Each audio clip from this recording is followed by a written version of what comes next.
Bapak Ibu sekalian, hari ini Rabu 16 November 2022. Pembacaan kita sudah tiba di Kitab Mazmur pasal 129. Mazmur 129,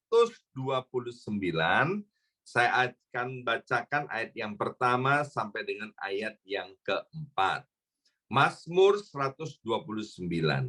Nyanyian siara.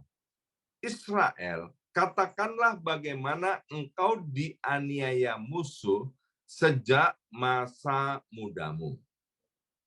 Aku dianiaya musuh sejak masa mudaku, tetapi mereka tidak dapat mengalahkan aku. Mereka membuat luka-luka di punggungku seperti pembajak, membuat alur-alur panjang di ladang. Tetapi Tuhan yang adil telah membebaskan aku dari perbudakan. Nah, renungan pada pagi hari ini dari Mazmur 129, judulnya adalah terluput dari kesesakan. Ya, bersama saya ucapkan terluput dari kesesakan. 2, 3, terluput dari kesesakan. Kita yang tinggal di Amerika Serikat ya familiar banget dengan yang namanya 911 ya 911. Kalau ada sesuatu yang emergency, entah itu kebakaran rumah atau ada maling masuk di rumah atau ada yang sakit atau ada sesuatu yang tidak baik yang sedang kita alami di rumah, maka tinggal telepon 911 ya. Tujuannya apa? Supaya kita bisa terlepas dari kesesakan. Bahkan satu kali ya ada seorang suami ya, dia telepon 911 ya. Kenapa? Karena dia dimarah-marahin sama istrinya, ya kan? Dia telepon 911 dan Bapak Ibu tahu nggak? Di Amerika Serikat, kalau telepon 911, maka yang datang yang pertama itu pemadam kebakaran, yang kedua polisi, dan yang ketiga ambulan, saudara, ya kan? Tiga-tiganya datang, ya kan? Kemudian tanya, kenapa kamu telepon 911? Iya Pak, istri saya marah-marah sama saya. Ya, jadi itu 911 Bapak Ibu sekalian ya. Kemudian kalau di Indonesia familiar dengan namanya UGD, unit gawat darurat ya. Kalau sakit datang ke unit gawat darurat. Tujuannya apa sih semuanya? Agar supaya kita segera menemukan jalan keluar atau terlepas dari kesesakan. Mazmur 129 ini tidak diketahui siapa penulisnya, ya, anonim Bapak Ibu sekalian, tetapi diperkirakan yang menulis Mazmur 129 ini adalah Raja Hizkia. Di sini digambarkan bagaimana orang-orang Israel itu mengalami penderitaan. Dan penderitaannya digambarkan seperti ini. Seperti orang itu ya jatuh, orang Jawa bilang jelungup. Ya, jelungup itu artinya jatuh ke depan dan kemudian mukanya ini terbenam di sawah. Ya, itu penderitaan orang Israel. Dan kemudian di atasnya, di atas punggungnya digiles sama mata bajak. Saudara bayangkan, ini kan seperti orang sudah jatuh, ditimpa tangga, kemudian tangganya ada pakunya, pakunya berkarat, dan setelah itu digigit anjing gila. Ya, itu penderitaan yang dialami oleh orang-orang Israel. Nah, saya tidak tahu apakah kita pernah mengalami masa-masa kesesakan atau hari ini kita sedang ada di dalam masa-masa kesesakan. Mazmur 129 ini mau memberitahukan kepada kita bahwa di dalam masa kesesakan selalu ada jalan keluarnya, ya. Yang penting bagaimana kita berespon ketika menghadapi masa kesesakan. Di dalam Mazmur 129 itu dikatakan dari ayat yang kedua, aku dianiaya musuh sejak masa mudaku, tetapi mereka tidak dapat mengalahkan aku. Percayalah Bapak Ibu sekalian, ketika kita ada dalam penderitaan, ketika kita ada dalam kesesakan, Tuhan Allah kita, buat kita yang percaya kepada Yesus, Bapa kita, itu melihatnya dengan jelas. Dan Alkitab berkata kita tidak akan pernah diizinkan oleh Tuhan mengalami pencobaan, mengalami kesesakan yang melebihi kekuatan kita. Alkitab berkata ketika kita dicobai, ketika kita mengalami kesesakan, pada saat yang sama Tuhan memberikan jalan keluarnya. Jadi yang penting ketika kita ada dalam masa kesesakan, respon kita itu harus benar. Jangan sampai kemudian ketika mengalami masa kesesakan kita menjadi kecewa, kita menjadi putus asa, dan kemudian mulai menjauh dari Tuhan, bahkan kemudian menjadi murtad. Jangan, Bapak Ibu sekalian, please jangan, ya. Setiap orang punya salibnya masing-masing. Setiap orang punya masalahnya masing-masing. Jadi respon yang benar bagaimana? Yang pertama, terimalah setiap kesesakan itu sebagai sesuatu yang Tuhan izinkan untuk membentuk hidup kita. Kalau kesesakan itu terjadi karena kesalahan kita, jalan keluarnya gampang, yaitu bertobat, Bapak Ibu sekalian, ya.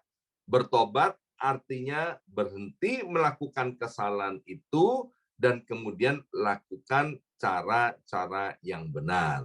Misalnya kita ini suka ngemil, ya, suka makan yang manis-manis, ya.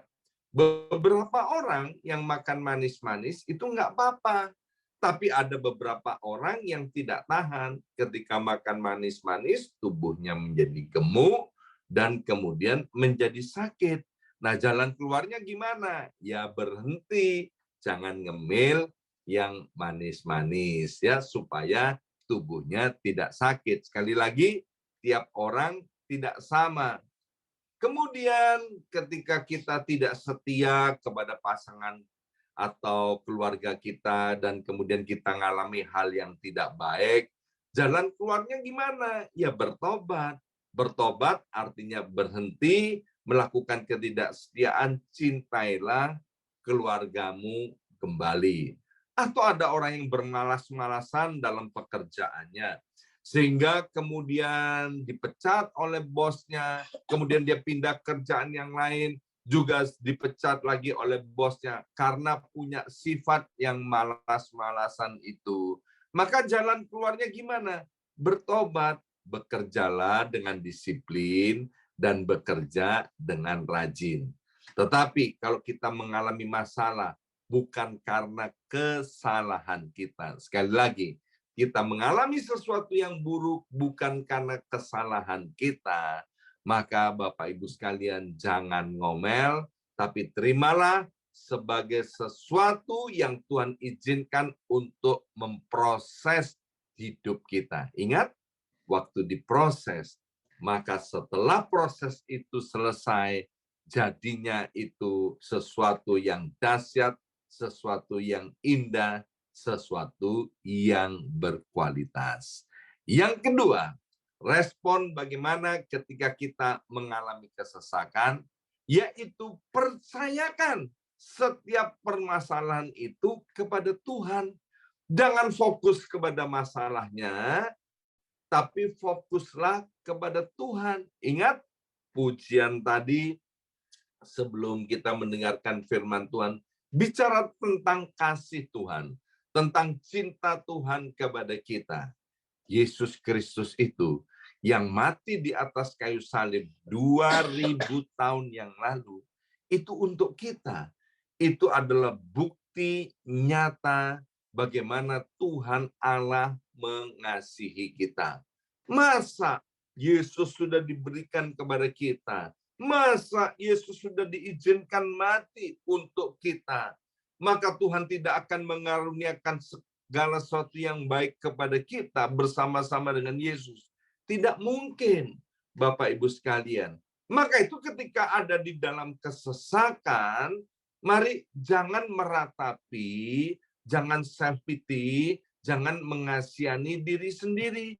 Oh, betapa malangnya hidupku. Oh, betapa menderitanya hidupku. Jangan, Bapak Ibu sekalian, tapi arahkan mata hati, mata rohani kita kepada Tuhan. Nantikan pertolongan Tuhan itu tidak pernah terlambat. Pertolongan Tuhan itu pasti datang pada waktunya dengan tepat. Tuhan tidak pernah terlalu cepat, dan Tuhan tidak pernah terlambat untuk menolong kita. Dan yang ketiga, respon bagaimana yang benar ketika kita menghadapi masa-masa kesesakan, yaitu nantikan waktunya Tuhan untuk mengurusi musuh-musuh kita. Ya, nantikan waktunya Tuhan untuk menyelesaikan urusan-urusan yang kita hadapi. Meskipun seolah-olah kita tidak bisa melihat jalan keluarnya, Bapak Ibu sekalian, percayalah, Tuhan punya cara yang tidak terbatas. Tuhan bukan punya cara 1001, Tuhan bukan punya cara 1.000.000, tapi sekali lagi Tuhan punya cara yang tidak terbatas. Seorang pemenang, ya, dia tidak akan pernah goyah ketika menghadapi masalah. Masalah itu banyak, Bapak Ibu sekalian, ya. Mungkin kita menghadapi tantangan, rintangan dalam kehidupan pribadi, dalam keluarga, dalam pekerjaan, dalam kesehatan, atau mungkin kita sedang dianiaya, kita sedang dibully, kita sedang dijelek-jelekan, kita sedang difitnah, kita sedang direndahkan. Mari Bapak Ibu sekalian, jangan pernah menyerah. Never give up. Justru seorang pemenang, dia akan menjadikan kesulitan-kesulitan dan tantangan dalam hidup ini untuk memicu semangatnya. Ya, justru Bapak Ibu sekalian, kalau kita ngadepin masalah, kita bilang begini, masalah, ayo kuat-kuatan sama aku. Aku punya pembela, aku punya penolong. Dan kamu tahu nggak, penolongku adalah Tuhan semesta alam ini. Dalam Roma 8 ayat 37 dengan jelas kayak ditulis, bahwa oleh karena Yesus Kristus Tuhan telah menetapkan nasib kita, yaitu apa? Masa depan yang cerah dan penuh pengharapan. Nasib kita adalah lebih daripada orang-orang yang menang. Amin. Maka itu Bapak Ibu sekalian, mari, kalau ada di antara kita hari ini sedang putus asa, bangkit. Bangkit, Bapak Ibu sekalian, jangan menyerah. Seorang pemenang, mereka tahu kepada siapa mereka harus menaruh kepercayaan dan pengharapan. Ingat Bapak Ibu sekalian, pengharapan kepada manusia itu akan selalu mengecewakan. Sekali lagi, kita berharap kepada manusia, kepada orang-orang kaya, kepada orang-orang yang baik, kepada orang-orang yang kita pikir bisa menolong kita, itu akan mengecewakan. Mengapa?